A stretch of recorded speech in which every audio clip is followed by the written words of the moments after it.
Il arrive très souvent que nous sommes très portés par beaucoup de soucis du monde et aussi nous sommes très épris par des inquiétudes qui peuvent surgir du jour au lendemain. Et par conséquent, on peut se poser plusieurs questions. On peut se dire, mais pourquoi ces choses nous arrivent? Pourquoi ces peines sont dans l'âme? Pourquoi ces choses nous angoissent tant? Pourquoi la détresse semble être présente continuellement ou de manière permanente sans pourtant nous laisser libre cours ou encore un temps de répit? Eh bien, pour ce jour, je voudrais vous partager une pensée que Dieu a mise dans mon cœur, et je crois que ça pourra vous aider, vous édifier, vous restaurer et vous réalimenter encore dans le voie du Seigneur. Pour cela, j'ai intitulé cela la gestion des frustrations. Je dis encore la gestion des frustrations. Et je vais lire le texte de Psaume 73, qui est un psaume d'Asaph.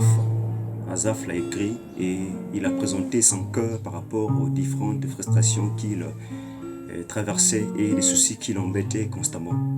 Eh bien, nous allons lire d'abord le verset 2. Il dit: Toutefois, mon pied allait fléchir, mes pas étaient sur le point de glisser. Car je portais envie aux insensés en voyant le bonheur des méchants. Et quand on lit ces textes, on se rend compte que Asaph était exposé à des personnes qui prospéraient. Asaph était exposé à des personnes qui réussissaient dans leurs projets. Et les qualifiés ici sont des méchants, pas des hommes justes. Nous sommes en train de se questionner aussi, mais pourquoi les méchants prospèrent? Pourquoi les hommes qui sont les impies? Pourquoi les hommes qui ne sont pas avec Dieu prospèrent? Pourquoi ceux-ci qui ne marchent pas avec la voie de Dieu sont de réussir dans ce qu'ils font? Quand ils font des projets, quand ils sont en train de planifier leurs projets, eh bien ceux-ci aillent de l'avant. Mais ceux qui sont avec Dieu, ou encore des fils et des filles de Dieu, lorsqu'ils se mettent à exercer ou encore à planifier un projet, eh bien ceux-ci parfois semblent voir une sorte d'obstacle ou encore de sorte de mur qui est devant.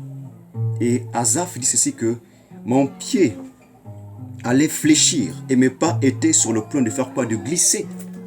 Pourquoi ils disent comme ça? Eh bien, il dit que car je prenais ou encore je portais envie aux insensés et en voyant le bonheur des méchants. Pourquoi il chancelait? Pourquoi plutôt il allait chanceler dans ses voies? Pourquoi il allait tomber? C'est parce qu'il portait envie aux insensés. Il arrive aussi que nous aussi, dans les temps difficiles comme nous vivons aujourd'hui, lorsque nous sommes en manque parfois de la nourriture, on manque de quoi manger, on manque de quoi boire, et même aussi on manque de vêtements, ou même un toit, ou un lieu où on peut s'abriter. On se pose des questions, mais lorsqu'on voit les méchants ou les insensés, ceux-ci ont des toits, ceux-ci ont un compte en banque en plein essor, ceux-ci prospèrent, ceux-ci ont des projets qui trouvent le succès constamment, sans pourtant qu'il y ait des éléments qui peuvent les empêcher de pouvoir avancer. Mais par contre, nous qui sommes fils de Dieu, ou filles de Dieu, qui croyons en un Dieu tout-puissant, on se dit que mais c'est comme si le ciel est fermé. C'est comme si le ciel n'entend pas nos prières. C'est comme si le ciel n'a pas un regard vers notre souffrance. C'est comme si le ciel est complètement fermé. C'est comme si le ciel est devenu comme une sorte de roc qui ne peut pas laisser traverser de l'eau pour pouvoir nous arroser. Il dit que j'ai porté l'envie aux insensés. Regardez à quel point un homme de Dieu aussi puissant, aussi fort comme Asaph va arriver par cause des frustrations de la vie, porter un regard envieux envers l'insensé. Et il dit encore ceci dans le verset 4. Rien ne le tourmente jusqu'à leur mort, et leur corps est chargé d'embonpoint. Ils n'ont aucune part aux souffrances humaines. Ils ne sont point frappés comme le reste des hommes. Lorsqu'il regarde le méchant, il se rend compte que le méchant n'a pas part aux souffrances. En d'autres mots, c'est comme s'il n'y a rien qui peut atteindre le méchant. En d'autres mots, c'est comme si le méchant ne peut pas être exposé aux maladies. Lorsqu'on voit des maladies qui font rage, lorsqu'on voit des maladies, des souffrances qui s'abattent sur la terre, on se rend compte que c'est comme si c'est seulement sous le juste que la maladie tombe, ou encore les souffrances de la vie humaine tombent. Mais par contre, le méchant, lui, par contre, il est comme si il passe outre ces difficultés. Asaph dit ici que j'ai l'impression que c'est comme si son corps est comme un roc. Il n'a pas de problème. Il est en bon point. Il n'a pas de difficultés. C'est ce que Asaph fait remarquer par rapport à ce qu'il est en train d'observer à son époque. La frustration va commencer à gagner son cœur.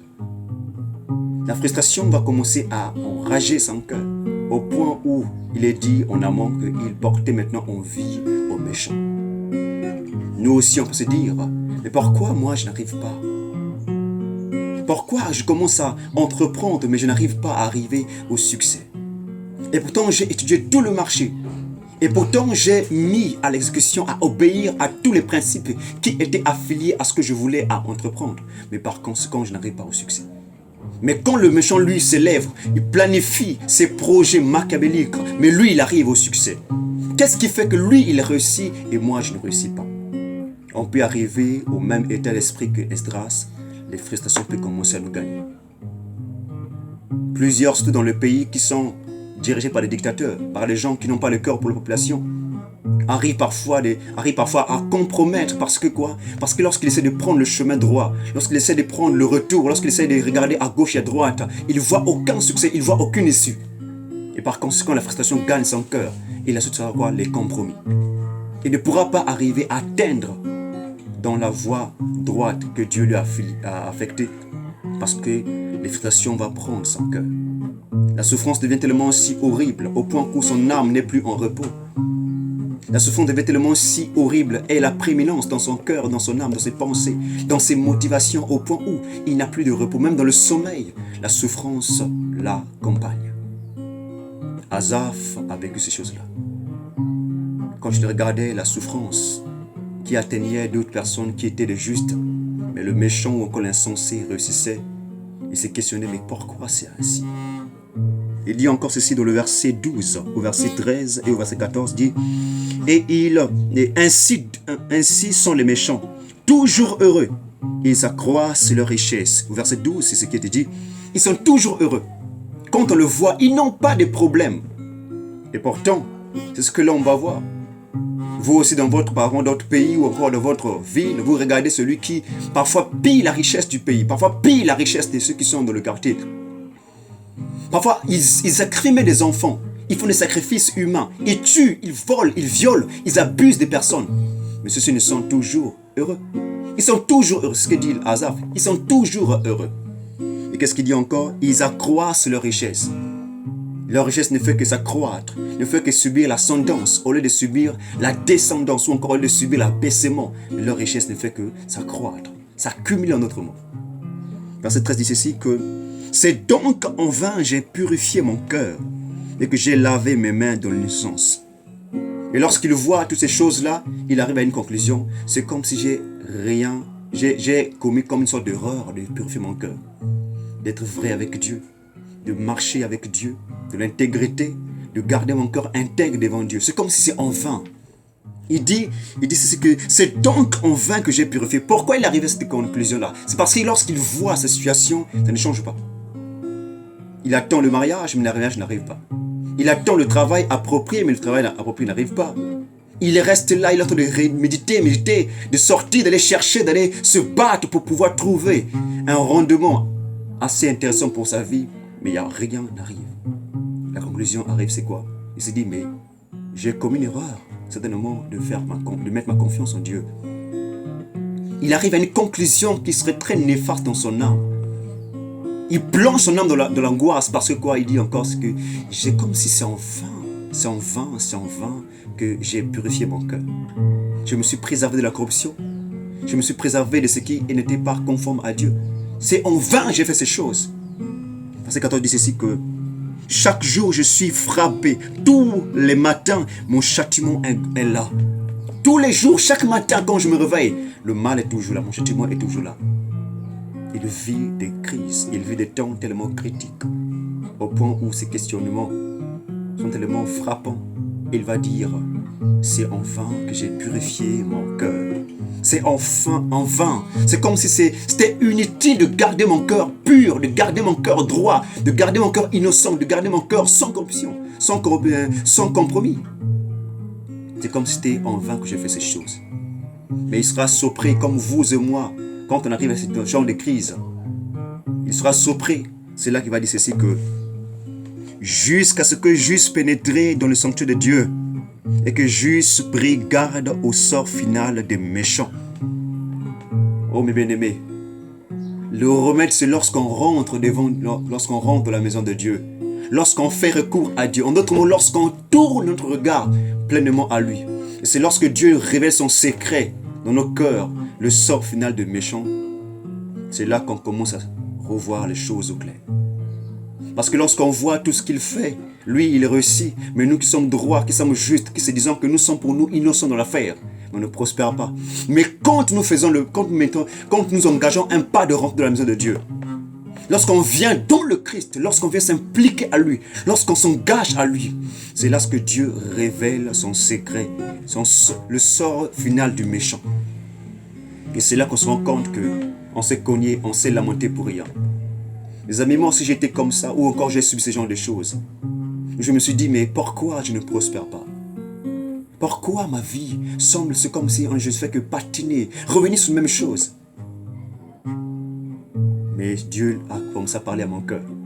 Et lorsqu'il a montré que c'est lorsqu'il fallait que je puisse venir à lui. Venir, oublier d'abord le méchant. Écarter dans ma champ de vision le méchant. Et de venir dans sa demeure, de chercher sa face. C'est là qu'il a révélé à mon cœur que le méchant n'est que pour un temps.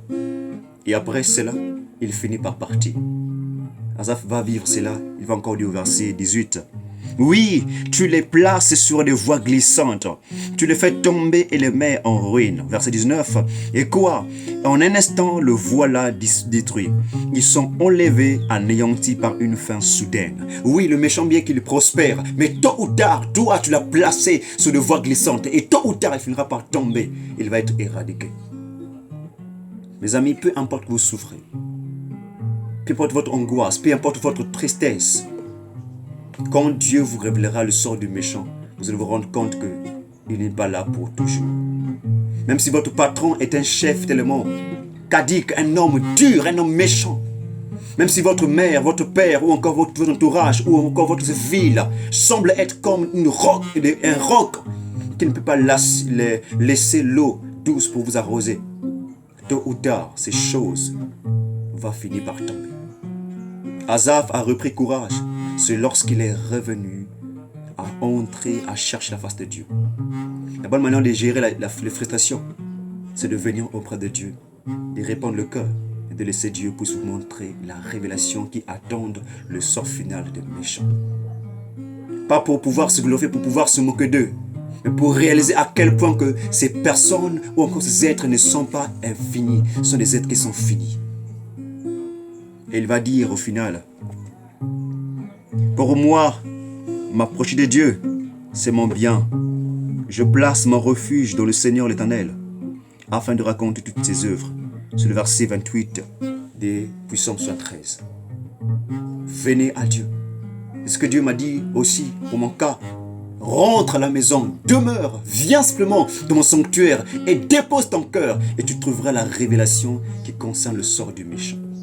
Et quand Dieu l'a fait, mon âme a été restaurée, mon âme a été relevée. Je l'ai dit dans les jours passés, notre Dieu est un Dieu qui n'est pas un père fouettard. Lorsqu'on commet des erreurs, il pardonne et il relève ceux qui sont tombés.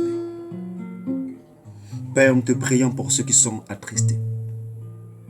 Nous te prions pour les cœurs qui sont affligés par la peine. Ils oublient même qu'il est écrit dans la parole que vous aurez des tribulations dans le monde.